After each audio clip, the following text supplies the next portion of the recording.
Hello, this is Pam, Flower Patch Farmhouse, and today I got a shipment.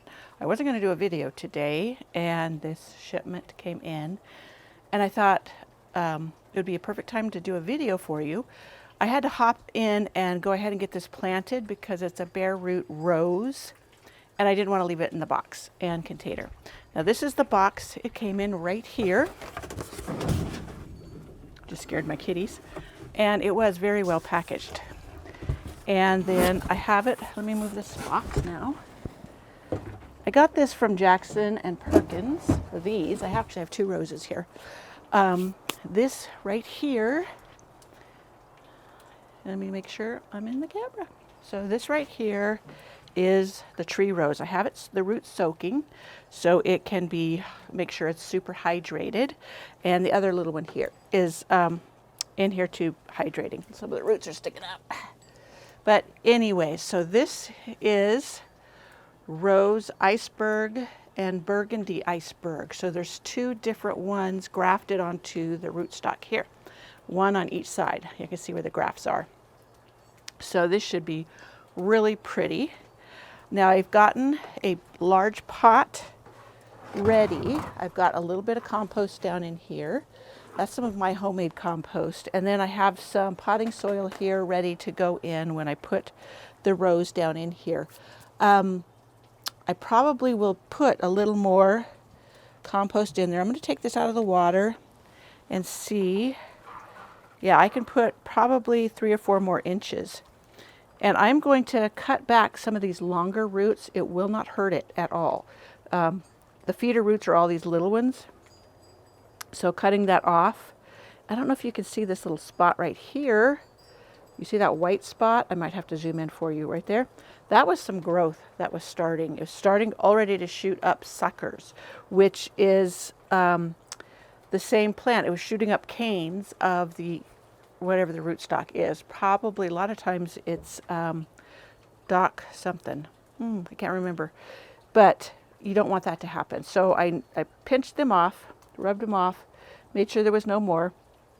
And so that shows me that this is going to try to sucker from the roots. So whenever I see those, I'll just cut them right off.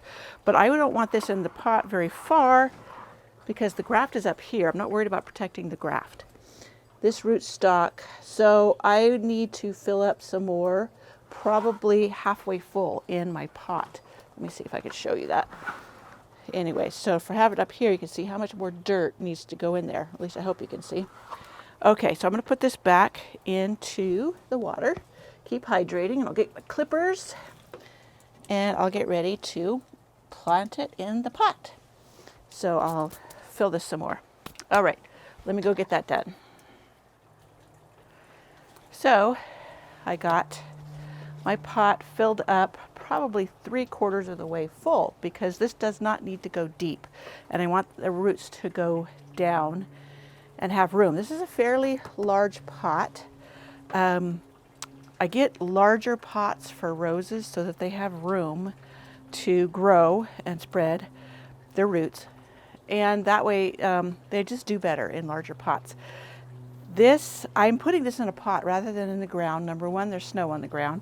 Number two, this is a tree rose. We get very heavy, wet snows, and it could rip off the grafts. So I will have this out in my garden during the spring and summer when the snows are all over with. And then come fall when the snows are going to start, I'll bring it up here on my side porch up against the wall. And that way the snows won't break it down, either that or underneath my back deck, because it'll be dormant and it'll be fine under there. The cold won't bother it, etc. So I will bring you up closer. You can see the dirt and how I'm placing the roots, etc. I'm not a real rule follower where it says make a cone of dirt, spread the roots down over it. A lot of work for nothing. The roots do their thing. Don't worry about that. Okay, I'm going to bring up the camera, show you what I'm going to do, and then you can have a close-up of me cutting the roots and fitting it in here. Okay, so here's the pot. I decided to go ahead and use my own mixture of the turkey compost I get from a local organic turkey farm and some coconut coir which that is spelled C-O-I-R. Probably not pronouncing it right, but that's how I spell it or pronounce it. And then some perlite to keep it loose. And I did that because I didn't think, this is such a big pot, that this bag here would fill it. So I would just dug out from the snow my compost and used it. So now let's look at how the roots are going to fit in here. And you can see where this one needs to be cut back. And even I could probably bring the soil line up even another couple inches. And that would work great. So I am going to do that. I want to do this right the first time. So I'm going to go ahead and fill it up a little more with some more compost. I'll put my rows back in the water somewhat. And you can see me mix my compost. It's right over here. I had to dig out about 8 inches of snow to get to it.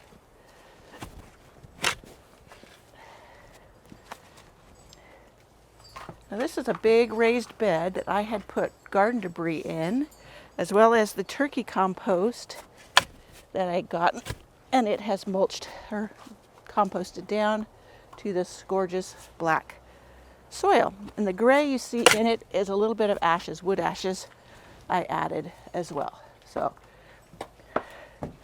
stir that in, and I'll go get some of the coconut coir. Okay, so here's the coconut coir. When you get it, it's usually in bricks or big blocks, and you soak it in water, rehydrate it, and then you can use it. To mix up my own potting soil, I usually use a third potting soil, a third coconut coir, a third perlite, or rice hulls, Hulls. A lot of people said they didn't understand what I was saying. Rice hulls work good as something that helps with drainage, and it's something that's, organic. There's lots of rice farms in California, so it's a byproduct of that and renewable. So I like using that too. But I had some perlite, so I brought that over to do this. So let's see about the height of the rows now. So I'm going to put it down in there. I'm going to cut off those roots. Perfect. I love it. Okay, so here is my clippers, and I'm just going to clip some of these roots back. And they will do just fine. Could leave them in there if I wanted. A couple of these.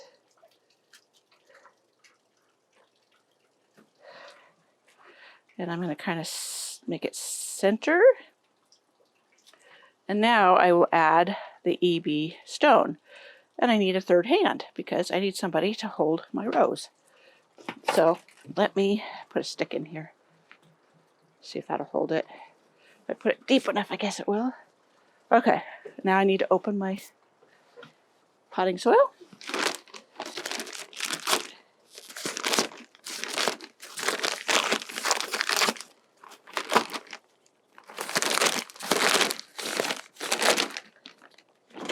And pour it on. Try to do this carefully so I don't dislodge my stick, which I probably will.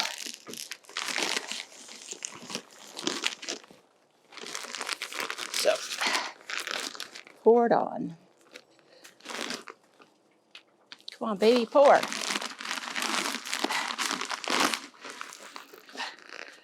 Okay. I'm going to have to do something a little bit different. Aha. Now we got it going. My rose keeps wanting to fall over. I should have tied it to the stick. But we're getting there. Hope that isn't too loud for you. Now this will, when I water it in, this will compress down, so I want to get plenty in there. But I do want to leave enough room so that it could be a catch basin too, so I can fill it with water and not have it just run off. So, got that all in there.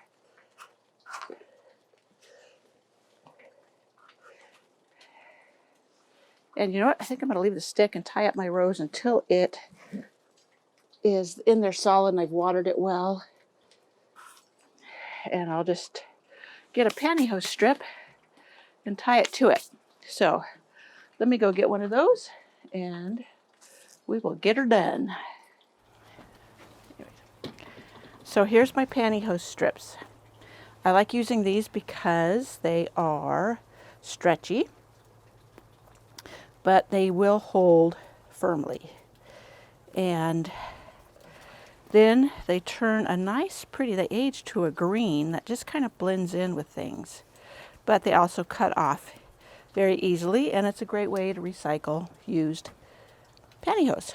So I will plant up this bare root rose. Now this is one called Rose Plum Perfect, which is supposed to be a very heavily scented rose, and it's a pretty lavender. I have one that I got from my mom that's called Love Song. That is a beautiful lavender, and I love it.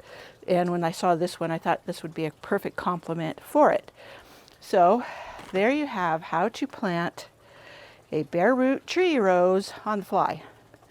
Because like I said, I wasn't expecting to do this today. So I don't have a pretty stage set. My greenhouse is too packed to do it in there. So we're just on the side porch, which is probably great because that's where it's going to be sitting until I know the snows are going to stop. And it's already got little buds coming out on it. And iceberg roses do fantastic here. And they're pretty easy to grow. So I will see you in the next video.